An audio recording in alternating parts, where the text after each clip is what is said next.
Everyone. तो आज की वीडियो में हम देखते हैं कि शॉप एक्ट क्या होता है, उसके लिए डॉक्यूमेंट्स क्या क्या लगते हैं, उसके बेनिफिट्स क्या है और उसे कौन कौन अप्लाई कर सकता है। तो चलो देखते हैं। तो सबसे पहले देखते हैं कि शॉप एक्ट होता क्या है। तो शॉप एक्ट एक लीगल परमिशन है जो हमें लीगली परमिशन देता है अपना बिजनेस करने के लिए। अगर आपके पास शॉप हो या ऑफिस हो तो ये उसके लिए एक बिजनेस प्रूफ बन जाता है। महाराष्ट्र में शॉप एक्ट को गुमत्सबी कहते हैं। तो बिजनेस एस्टैब्लिश करने के 30 दिन के बाद ही हमें शॉप एक्ट का लाइसेंस मिलता है। तो अभी हम देखते हैं कि शॉप एक्ट के लिए क्या क्या डॉक्यूमेंट्स इंपॉर्टेंट होते हैं। तो उसमें सबसे पहले है pan card of sole proprietorship और कंपनी, मतलब कंपनी का पैन कार्ड चाहिए होता है। फिर आधार कार्ड चाहिए होता है।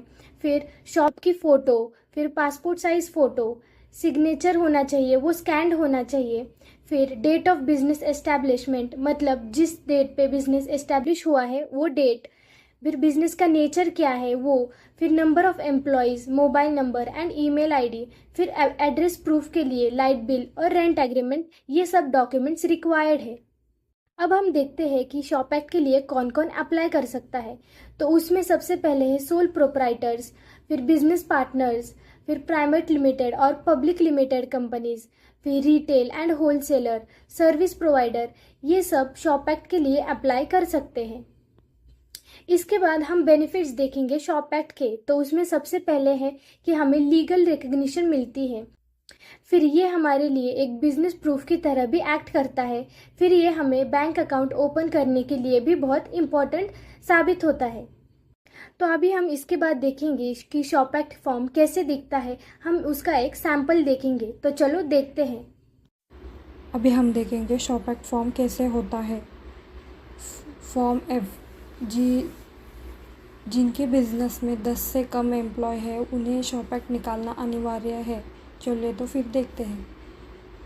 Application ID and registration certificate, ये दोनों नंबर जब हम ये फॉर्म सबमिट करेंगे उसके बाद यहाँ पर एप्लीकेशन आईडी और रजिस्ट्रेशन नंबर, ये दोनों नंबर दिखेंगे।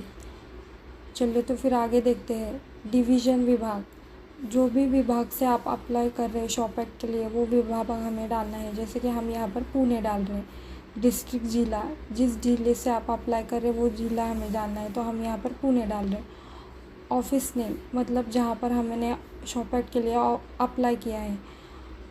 Office of deputy commissioner. Name of establishment, मतलब हमारे बिजनेस का जो भी नाम है वो हम यहाँ पर डालेंगे, जो हमें डालना है वो।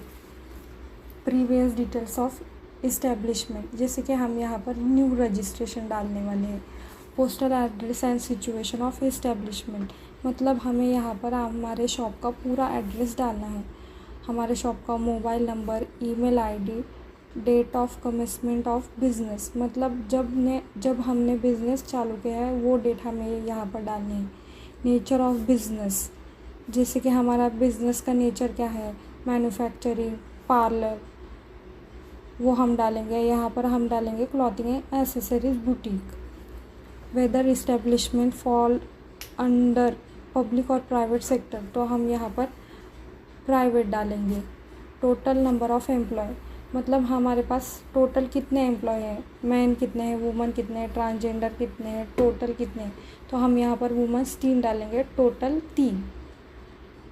नेम ऑफ एम्प्लॉयर, मतलब ओनर का नेम यहाँ पर हम डालेंगे। रेसिडेंशियल एड्रेस ऑफ एम्प्लॉयर, मतलब ओनर का यहाँ पर हमें पूरा एड्रेस डालना है। रेसिडेंस सिंस, वो हमें यहाँ पर डालना है, जैसे कि हमने यहाँ पर डालेंगे 2022। स्टेटस डिजिग्नेशन, मतलब ओनर है या प्रोप्राइटर है, तो हम यहाँ पर प्रोप्राइटर डालेंगे। तो ओनर का मोबाइल नंबर, ईमेल आईडी, आधार नंबर। अगर हमारा बिजनेस पार्टनरशिप में है या कैसा है तो हम यहाँ पर अगर हमारे बिजनेस में मैनेजर है तो हम उनकी डिटेल्स यहाँ पर डालेंगे। उनका नाम, उनका address, contact number, fax number, email ID, Aadhaar number. Category of establishment, मतलब शॉप है या कंपनी है तो हम यहाँ पर शॉप डालेंगे। कैटेगरी ऑफ इस्टेब्लिशमेंट टाइप, तो यहाँ पर हम जो कैटेगरी वो हम डालेंगे। फॉर एग्जांपल हम यहाँ पर डालेंगे क्लॉथिंग एंड एसेसरीज बुटीक।